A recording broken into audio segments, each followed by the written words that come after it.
So last week we saw what I called Koans 101, since some of you had seemed understandably mystified by koans and what they were. I can't take for granted these things because it is a little abstruse, specialized, esoteric in that sense. So I thought I'd continue a bit along that same line. I'm encouraged to do so by your reaction. This is Koans not 102, 201.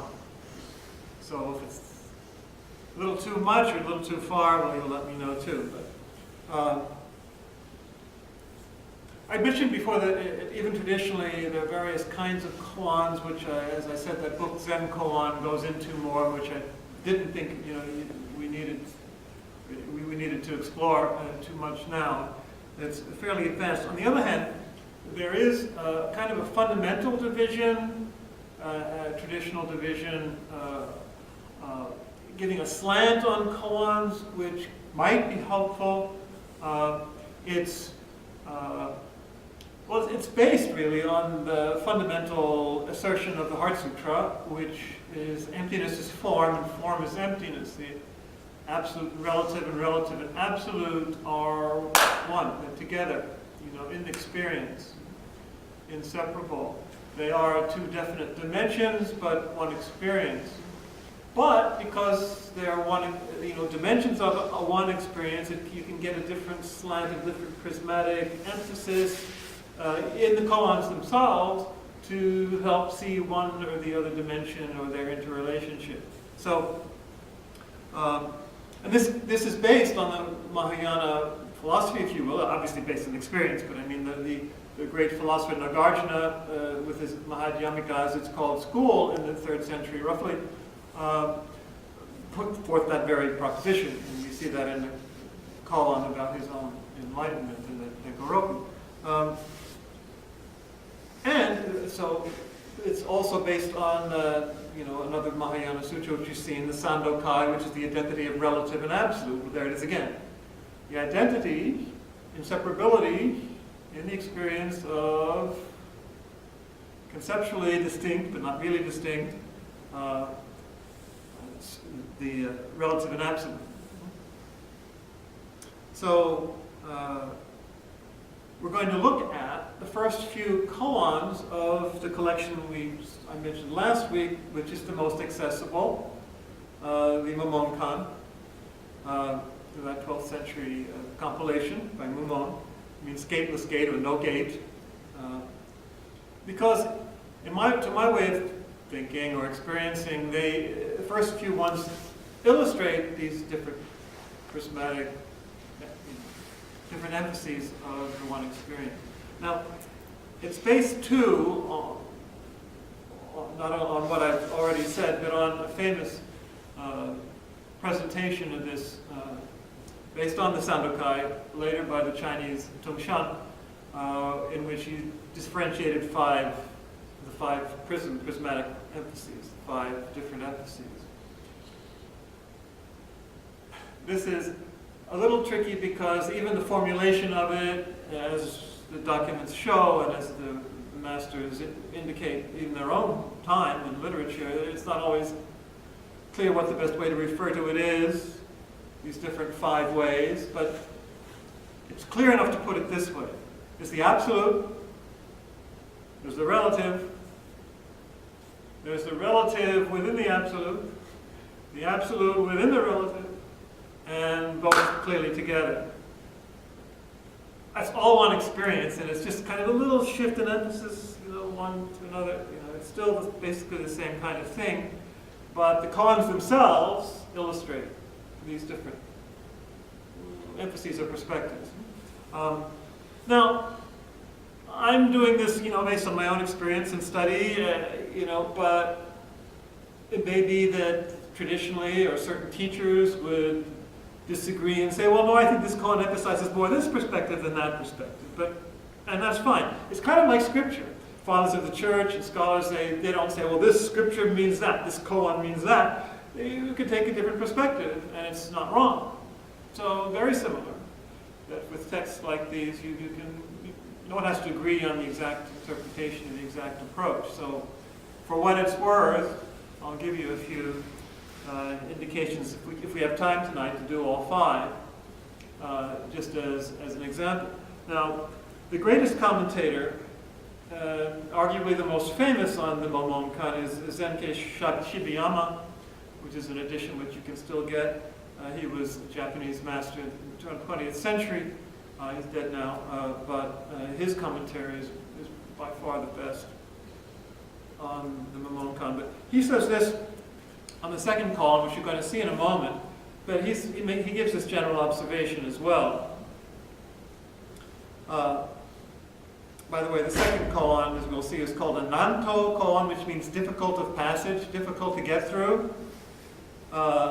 So I'm going to present it as something which is kind of a basic, easy access to one particular perspective, but traditionally it's one of the hardest ones, so we'll do what we can with it. But that's just what I mean about they're designated in a certain way. But he says, well, there's no such distinction as an easy or difficult koan. So koan's a koan. Some people get it and some don't. And so he's admitting that right here. So that it's somewhat artificial, these designations, as I'm trying to indicate. And a master can use a koan in different ways. Some, for instance, he says, some koan can be used to stress oneness, the absolute. Others to show the working aspects of oneness and differentiation, the relative. And still others to illustrate that oneness is differentiation and differentiation is oneness. So all these different ways of formulating the basic truth that oneness and differentiation, the absolute relative, form and emptiness is one. So that's what he's saying that right here. You can use any koan really to illustrate, the basic truth, but you may get a particular perspective out of each one. So, hoping that I can help illustrate these different perspectives on the one basic truth, which every koan should be presenting that absolute and relative are one in experience. We'll do that. So, I'm taking the first koans here. I once gave a koan, I'm not sure whether it was recorded, of how these five different perspectives were illustrated in the koans of Joshu, the great master Joshu. I remember giving that, and you were probably sailing off somewhere, dozing, as I tried to explain it. But here we're going to do just, say, the first five or so of the koans of the Momonkan to illustrate the same thing. Will it be clearer? I hope so, since we've already had 101, it's going to be 102. So with all those cautions in place, I'll proceed. And actually, a couple of them are by Joshu, so like the first one. I'm not going to spend a lot of time on the first one, the entrance breakthrough koan, that's the moon. Remember, we've talked already a lot about that last week. I gave a lengthy commentary on Mumon's comment, about the iron ball, and all your 84,000 pores, etc. To illustrate, the intensity of the experience and of the application of the practice. But I think you can see a good way to approach that is you're taking everything that can be said or seen or imagined, like the dog and Buddha nature and all of that, and you're just saying, boo! Boo! No! Deny everything. Apophatic, we call that in Christianity. You're denying everything that you can be affirmed, and you're going into that big, dark absolute. So one could make the case that that first koan this is just the absolute. You're affirming nothing, you're just actually saying no to everything. So that's the absolute, that's just the darkness, that's the emptiness. So you get that, right? You can see that is the particular emphasis, I would say, of that koan. And that's why it's a breakthrough. And why is it a breakthrough? Because most people live all their lives in what can be affirmed, imagined, their tastes, their opinions, their feelings, and they never get beyond that. That's why it's a breakthrough, to be able to break through beyond that, to an experience of the absolute. But, as that wonderful Sandokai affirms, whoever has experienced the absolute is not yet enlightened. Because that's just one pole. So you've got to pull you back to bringing the poles together. It's kind of like the dorje, of the Tibetan tradition, where you've got the two ends and you've got things holding the intention. Anyway, so that's what I'm bringing into the second koan, which is not too often quoted. It's quite long. We're going to just look at one aspect of it here. The story, which Shibayama points out, is really just a story to illustrate a point. You don't have to go through every or take literally every detail of the story. It's Hayakujo, one of the great masters, and a fox. Now, Master Hayakujo was giving a teaching, and every day there was an old man there whom he didn't recognize. And finally, the master said, "Who are you?" And the old man said, "I'm not a human being." Which we all should be able to say if we've had an experience with the Absolute, right? Not just. And what is a human being anyway? It's a concept. So, anyway. So he said, I used to be head of a monastery, and one day a monk asked me, does an enlightened man fall into causation or not? And I replied, no. And because of this answer, I was made to live as a fox for 500 lives. Now he was just finishing his 500 years, so the koan goes on in quite some detail. But you see, and his commentary is quite excellent, quite perspicacious if you want to read the whole thing. But I think the point here is you see that we're going from that absolute experience, like I'm beyond causation, I'm in the absolute, and all of that. You're being pulled down by your 500 lives as a fox, reincarnated as a fox. And some commentators point out that the fox in ancient China was considered, a very inauspicious animal. So you're the least of the least.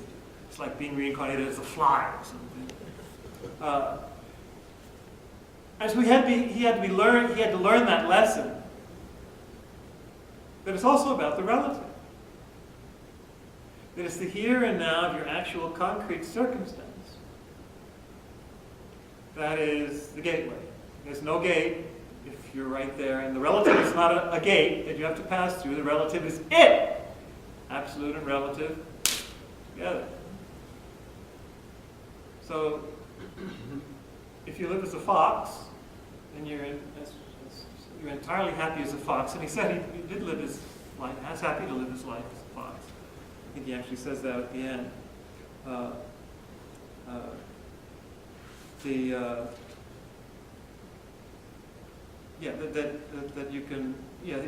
commentary says he did enjoy his 500 happy blessed lives as a fox. So in other words, if you really are right in the midst of your relative circumstances and enjoying it, living it, being totally present to it, and all its particularity and specificity and relativity and form, you're doing it. It's it. So, relative. Number two. Number one, absolute. Number two, relative. Making sense? We're not. It's better not to make sense. The third one, and this one I've quoted before. I've quoted most of these before at some point. It's the story of Gutei's finger. Remember that one? Where Gutei's Zen was one finger Zen. He held up this finger, not the other finger. He didn't give you the finger. He's holding up this finger. And whenever anyone asked him what the Buddha was, how's it actually translated here? Whenever he was asked a question, Gutei simply raised his finger. So one day someone asked his attendant, the boy, remember the story, what is your master's teaching? And the boy held up his finger. But when Gutei heard about it, what did he do? Anybody remember? What Gutei did to his attendant? According to the story, he cut off his finger. It's a story, okay? It's a parable. And the boy, screaming with pain, started to run away, and Gutei called to him, and the boy turned around, and Gutei raised his finger again, and the boy was enlightened.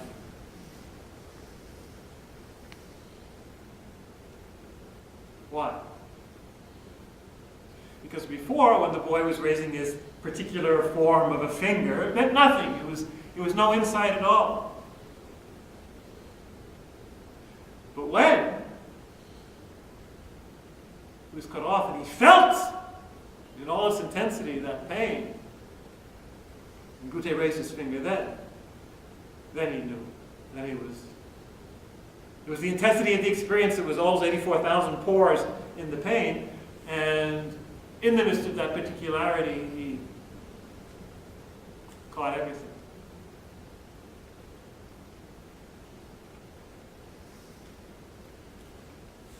So you can have the intensity of the experience. It's like the hand last week. The hand is totally everything. It's resounding with the whole universe. So with the finger, enhanced by or inspired by, if you were the catalyst, we say the Koans are catalysts, of the pain, was able to connect to the feeling of the whole universe, if you will. So I'd say that's where the relative and the absolute come clearly together. In the particularity of the finger, everything is present. Now remember, as he said, as I'm saying, it's both always in each experience, but a particular emphasis here. It wasn't just the relativity of the finger, but there had to be something else to wake him up to that within his own finger.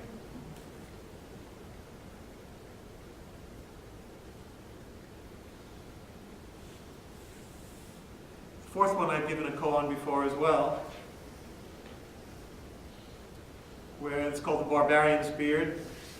Bodhidharma, who came to China, who had a beard, who founded in the year 500 or so, brought Zen Buddhism to China. I think it was called the Western barbarian because he came from, down from India where they had beards, and of course in China they don't have beards, they don't have hair. So it was very special. So why is the barbarian no beard? But he does have a beard. So there's a particularity of the beard which is talked about here, but the point is more than that. And when you look in the mirror, what do you see? Beard or no beard? So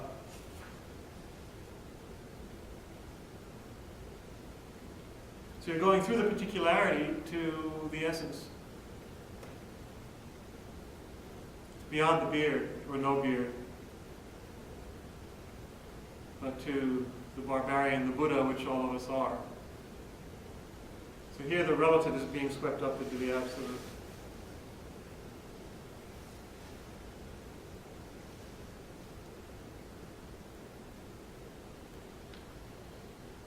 And then finally, to see the absolute swept into the relative.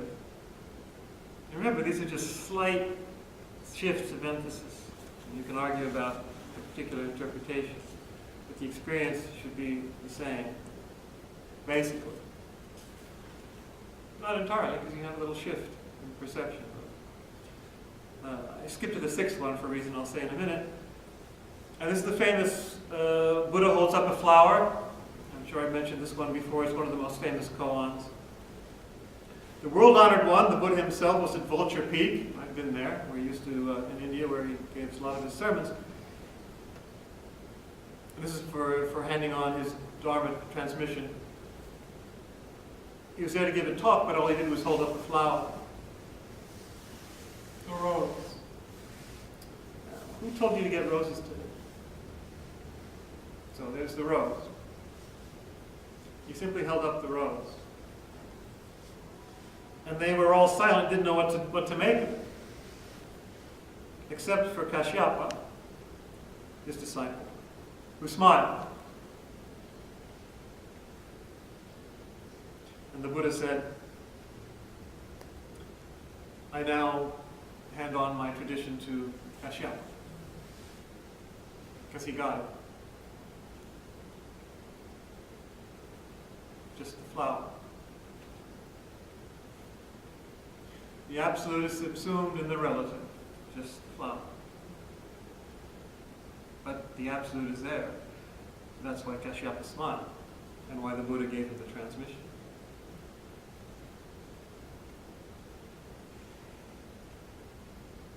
So, those are kind of illustrations of, you have a little shift in emphasis in your experience, as well as in the koans themselves. And the koans as catalysts, as I said, in my review, koans are catalysts. They can help to awaken you to the truth that emptiness is form and form is emptiness, but also to a particular nuance of experience to help you savor that in all its richness and all its dimensions. Just be careful of categorizing, and thinking that, it's going to be easy or easily comprehensible. So I finish with the fifth one, the one we just skipped, which is a good indication of this kind of dilemma. Do you speak, relative, or do you keep silent? Absolute. Kyogen's man up a tree. It's like a man up a tree, hanging from a branch by his teeth. Hanging from a branch by his teeth. His hands can't grasp a bough, his feet won't reach one, so he's just hanging by his teeth. Another man says, what's the meaning of Bodhidharma's coming from the west? If he doesn't answer, you're not getting he's evading his duty. He has to speak. Like the Buddha spoke despite everything, so to speak, for 40 years. But if he answers, he falls down and dies. So if you speak, you miss it. Whoever knows doesn't speak, and whoever speaks doesn't know, right? So what do? You're damned if you do, and you're damned if you don't. So there you are. I guess it's according to the circumstances, at best. So it's not a dilemma you can resolve. First of all, without suffering and dying, will fall to his death if he opens his mouth. Hopefully. We all need to die to rise. Die to our concepts and complacencies. And suffer, it requires suffering and intense intensity and great doubt. Remember we said last week, great doubt, which should lead, engagement with the existential crisis. And then it should lead to compassion. When you really see a flower, or a tree, the oak tree in the garden, as Joshu also said, how can you not feel love? How can you not feel kinship? How can you not feel admiration and joy? That's why perceiving the absolute and the relative is so transforming an experience, so liberating and expansive an experience. Well, how can you obviously not feel pain for Gute's attendant's finger? It's the pain of the whole universe that we open to our pain and everyone else's, which is liberating. And for the fox, all those foxes, for the fragility and vulnerability of the relative, which nonetheless contains the absolute. You won't find it anywhere else, except right there. But it does open, when you do open up to that dimension, you will have the compassion of the whole universe, Avalokiteshvara, right there, with 1,000 arms and 1,000 eyes. So that would be a good place to end up, or to continue living your 500 lives as a father.